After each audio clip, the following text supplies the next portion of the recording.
बैरागी बने तो जग छूटे, सन्यासी बने तो छूटे मन। महाकाल से प्रेम हो जाए तो छूटे आत्मा के सब बंधन। चिड़िया की शिव भक्ति और चिड़िया वाली बूढ़ी माँ की कहानी मैं आप सभी को सुनाने वाला हूँ। चिड़िया वाली बूढ़ी माता का मंदिर जो कि गुजरात में स्थित है, यह एक सच्ची कहानी है। अगर आप यह कहानी सुन रहे हैं तो पूरा सुनिएगा। इस कथा को आधा अधूरा छोड़कर जाने की गलती मत करिएगा, क्योंकि इस पवित्र कथा को आधा अधूरा छोड़ने से आपको पाप भी लग सकता है। इसलिए इस कथा को पूरा सुने। आप शिव भक्त हैं तो भोलेनाथ का अनादर ना करें। विश्व प्रसिद्ध बनारस के विश्वनाथ मंदिर काशी विश्वनाथ का दर्शन कराते हुए हम इस कहानी को शुरू करते हैं। प्रीति करो महादेव से, मत मांगो फलदान, तज कर फल की कामना, करिए भक्ति निष्काम। एक गौरैया पक्षी का जोड़ा एक बड़े से मंदिर में उसके पास स्थित पेड़ पर रहा करती थी, और उस शिव मंदिर में जब भी पूजा पाठ सुबह शाम जब भी आरती होती तब वह दोनों पक्षी वह दोनों चिड़िया उस मंदिर में आते और भगवान शिव का आराधना करने लगती और घंटों घंटों बैठे महादेव की भक्ति में लीन रहते थे। इतनी भक्ति करते, निराधान भक्ति करते कि उन्हें अपने तन मन का अगल बगल के होशो हवास का कोई पता नहीं रहता। उन दोनों पक्षियों का रोज का यही नियम था। सुबह शाम जब भी मंदिर में घंटी बजती, आरती होती, तब यह पंछी उस मंदिर में पहुंच जाते और भगवान शिव का आराधना करने लगते। उसके बाद अपने बच्चों के लिए और अपने लिए चारा पानी का व्यवस्था करते। उन दोनों पक्षियों का, दोनों चिड़ियों का यही रोज का नियम था। और उसी मंदिर के बगल में थोड़ी ही दूर पर एक बूढ़ी माँ का घर था। उस बूढ़ी माँ की कोई संतान नहीं थी। उनके आगे पीछे देख रेख करने वाला उनका कोई नहीं था। वह अकेले अपना जीवन व्यतीत कर रही थी। और उस बूढ़ी माँ को पंछियों के प्रति बड़ा लगाव था और चिड़ियों को, पंछियों को बहुत प्रेम किया करती थी। उनके लिए रोज नित्य प्रति अपने घर की छत पर पानी, दाना, यह सब चीज़ें डाला करती थी। उस बूढ़ी माँ का यही रोज का काम था। और वह दोनों चिड़िया उस बूढ़ी माँ के छत पर आते और आसानी से दाना चुगते, खाते पीते और उनमें से कुछ अपने बच्चों के लिए अपने साथ ले जाते। इसी तरह उनका जीवन व्यतीत हो रहा था। उस बूढ़ी माँ के कारण उन चिड़ियों का पेट भर रहा था और साथ ही वह आराम से निश्चित भगवान शिव का आराधना कर पा रही थी। अब इसी तरह दिन गुजर रहे थे। एक दिन की बात है, वह बूढ़ी माँ बीमार हो जाती हैं। वह अपने बिस्तर पर पड़ जाती हैं। उनका बहू बेटा तो कोई था नहीं कि उनका उपचार करता, उनकी दवाई वगैरह लाता। अब बूढ़ी माँ बिना दवा के, इसी तरह बिना सेवा के बिस्तर पर पड़ी रहती। अब वह अपने छत पर दाना पानी नहीं डाल पा रही थी। अब जब वह गौरैया पक्षी उस बूढ़ी माँ के छत पर दाना चुगने के लिए आते तो वहाँ दाना पानी नहीं देखते हैं। तो वह सोचते हैं कि बूढ़ी माँ कहाँ चली गई, दाना पानी क्यों नहीं डाल रही हैं। इसी तरह 2 दिन बीतते हैं, 3 दिन बीतते हैं। धीरे धीरे वह बूढ़ी माँ कमज़ोर होने लगती हैं। बिना दवाई दर्पण के एक दिन उनकी मौत हो जाती है। अब जब पंछी देखते हैं कि बूढ़ी माँ का कोई पता नहीं चल रहा है और छत पर दाना पानी भी नहीं डाला जा रहा है, तो वह घबरा जाते हैं और बहुत ही परेशान होते हैं और उस बूढ़ी माँ को पूरे गांव में आसपास ढूंढने लगते हैं, खोजने लगते हैं। खोजते खोजते दोनों थक जाते हैं। तो उसमें से जो मादा गौरैया थी, वह अपने पति से कहती है कि स्वामी, बूढ़ी माँ का कोई पता नहीं चल रहा है। बूढ़ी माँ कहाँ चली गई? वह हमें दाना पानी दे रही थी, अन्य पंछियों को देख रेख किया करती थी, वो कहाँ गई? हमने उन्हें कितना ढूंढा, वह मिल ही नहीं। अब हम क्या करें? उस गौरैया का पति कहता है कि प्रिय, हमने हर जगह बूढ़ी माँ का तलाश कर लिया है, बूढ़ी माँ कहीं नहीं मिली। एक भी जगह हमने उन्हें नहीं देखा। उनके खुद के घर में, हमें उनके खुद के घर में जाकर देखना चाहिए। शायद वह बीमार तो नहीं, अब यह कहने के बाद वो गौरैया पक्षी बूढ़ी माँ के घर चले जाते हैं और जब अंदर जाकर देखते हैं तो बूढ़ी माँ अपने बिस्तर पर लेटी हैं। उनके शरीर में कोई हलचल नहीं है। उनके चेहरे पर, उनके बदन पर मक्खियाँ भिनभिना रही थीं। वह पंछी अपने पंखों की खड़खड़ाहट से उन मक्खियों को हटाते हैं। बूढ़ी माँ को जगाने की कोशिश करते हैं, लेकिन उनके शरीर में कोई हलचल नहीं थी। अब गौरैया का पति कहता है कि प्रिय बूढ़ी माँ अब इस दुनिया में नहीं रही, उनकी मृत्यु हो चुकी है। ये देखने के बाद दोनों पंछी बहुत ही निराश हो जाते हैं, बहुत ही उदास होते हैं। उन्हें बड़ा ही दुख लगता है। अब उन्हें दाना चुगने के लिए दूर दूर जाना पड़ता है। अब इसी तरह शाम हो जाती है। शाम को जब मंदिर का घंटा बजता है, भगवान शिव की आरती होने लगती है, तब वह दोनों पंछी उस मंदिर में पहुंचते हैं और एक पैर पर खड़े होकर भगवान शिव का निराधार भक्ति करने लगते हैं। उनका जप करने लगते हैं। 1 घंटा बीतता है, 2 घंटा बीतता है, इसी तरह बहुत लंबा समय बीत जाता है। इसी तरह बिना खाए पिए लगातार महादेव का भक्ति करते रहते हैं। ऐसा करते करते 1 महीना बीत जाता है। उन पक्षियों ने महादेव का भक्ति करना छोड़ा नहीं।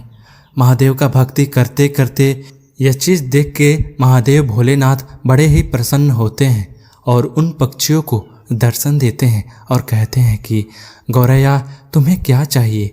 तुम जो मांगोगी मैं वह दूंगा। मैं तुम्हारी इस अखंड भक्ति से बड़ा ही प्रसन्न हूँ। छोटी सी जान होते हुए तुमने अपनी क्षमता से बाहर भक्ति किया है, इसलिए मैं बहुत ज़्यादा प्रसन्न हूँ। तुम जो मांगो मैं तुम्हें दूंगा। तब गौरैया ने कहा, हे प्रभु, हमें कुछ नहीं चाहिए, हमें बस एक चीज़ चाहिए। आप हमारी उस बूढ़ी माँ को, उस पुण्य आत्मा को फिर से हमें लौटा दीजिए, उन्हें जीवित कर दीजिए, बस हमें यही चाहिए। भोलेनाथ ने कहा, पंछियों, यह सृष्टि का नियम है। अगर जो मर जाता है वह कैसे जीवित हो सकता है? मैं सृष्टि के चक्र में कैसे बाधा बन सकता हूँ? उस चिड़ियों ने कहा, नहीं भोलेनाथ, हमें कुछ नहीं चाहिए, हमें बस हमारी बूढ़ी माँ चाहिए और कुछ नहीं।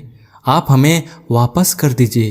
तब भोलेनाथ ने कहा, पंछियों, अब वह बूढ़ी माँ का शरीर गल चुका है, उनमें से कीड़े निकलने लगे हैं, उनका शरीर छत बिछत हो गया है।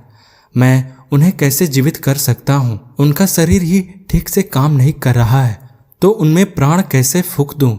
तब वह दोनों पंछी, दोनों पति पत्नी हठ करने लगते हैं और कहते हैं, प्रभु, आपने हमें वचन दिया था कि तुम जो मांगोगे मैं दूंगा। प्रभु, आप अपने वचन से पीछे हट रहे हैं। भोलेनाथ, आप अपने वचन से पीछे नहीं हट सकते। तब महादेव ने कहा, हे पंछियों, तुम्हारे हठ और अपने वचन के आगे मैं विवश हूँ। अब इसी प्रकार भोलेनाथ ने और उस बूढ़ी माँ के छत बिछत शरीर को सही किया।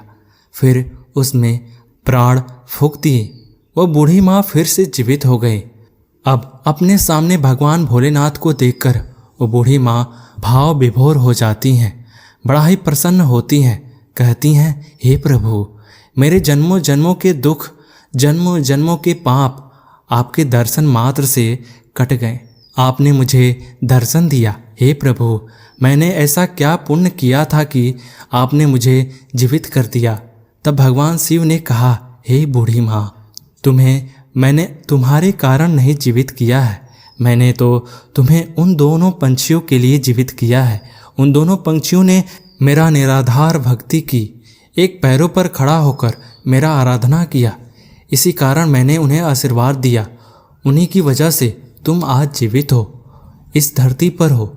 वह पंछी कोई और नहीं, जो तुम्हारे छत पर जो गौरैया पक्षी का जोड़ा रोज दाने चुगने आता है, उसी ने ये भक्ति की है, उसी के कारण तुम आज जीवित हो। अब उस बूढ़ी माँ ने कोटि कोटि प्रणाम किया और फिर भोलेनाथ वहाँ से अंतर ध्यान हो गए। फिर वह बूढ़ी माँ फिर से अपने छत पर दाना डालने लगी, पानी रखने लगी और वह पंछी, वह गौरैया पंछी का जोड़ा उस माँ की छत पर आते और पानी पीते, दाना चुगते। तब उस बूढ़ी माँ ने उस गौरैया पक्षी से कहा, हे पंछियों, तुमने मुझे जीवन दान दिया है, भगवान भोलेनाथ का आराधना किया है, अपने लिए न मांग कर मेरे लिए मांगा है। पंछियों, मैं यह चाहती हूँ कि तुम मेरे घर पर ही वास करो और नित्य प्रति मेरी आंखों के सामने रहो। अब ये सुनने के बाद उस बूढ़ी माँ का प्रस्ताव वो दोनों पक्षी स्वीकार करते हैं और उस बूढ़ी माँ के घर आकर रहने लगते हैं। इसी प्रकार दिन बीतने लगते हैं और उस बूढ़ी माँ का चर्चा गांव-गांव में फैलने लगा। दूर दराज तक फैलने लगता है कि एक बूढ़ी माँ है जो मरकर भी जीवित हो गई और उनमें अजीब सी शक्तियाँ आ गई हैं। अब इसी तरह उस बूढ़ी माँ के पास धीरे धीरे करके एक एक लोग जिनको कोई दुख रोग होता है उनके पास आते और अपना कारण बताते हैं। भगवान भोलेनाथ के नाम पर पूजा पाठ कर दिया करते हैं, तब उन लोगों का दुख दूर हो जाया करता है। धीरे धीरे लोग ठीक होने लगे।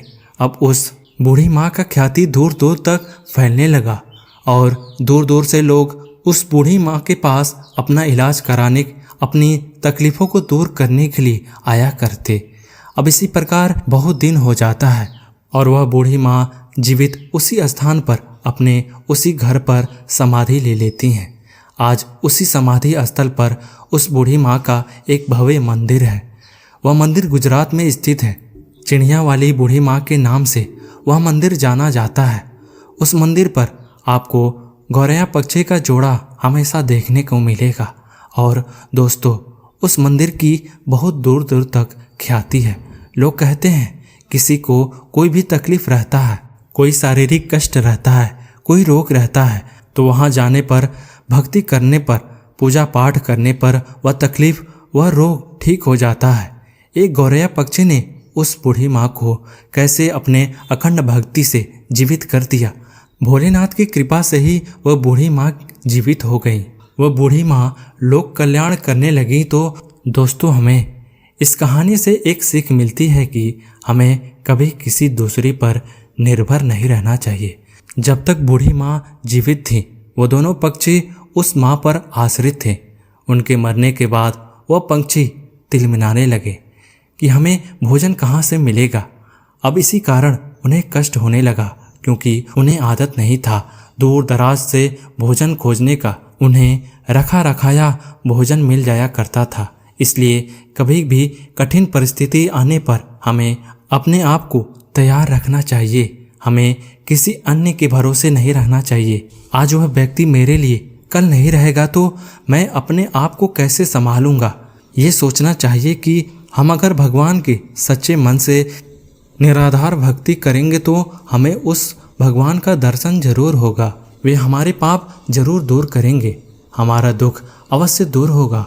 बस ज़रूरत है तो मन के सच्ची श्रद्धा की, सच्ची भक्ति की, जो उस गौरैया पक्षी ने किया। करता करे न कर सके, शिव करे जो होए, तीनों लोक नौखंड में महाकाल से बड़ा न कोई। उम्मीद है आप सभी को यह वीडियो अच्छी लगी होगी। अगर आप शिव के सच्चे भक्त हैं तो इस चैनल को सब्सक्राइब और वीडियो को लाइक करके कमेंट में हर हर महादेव लिख दीजिए।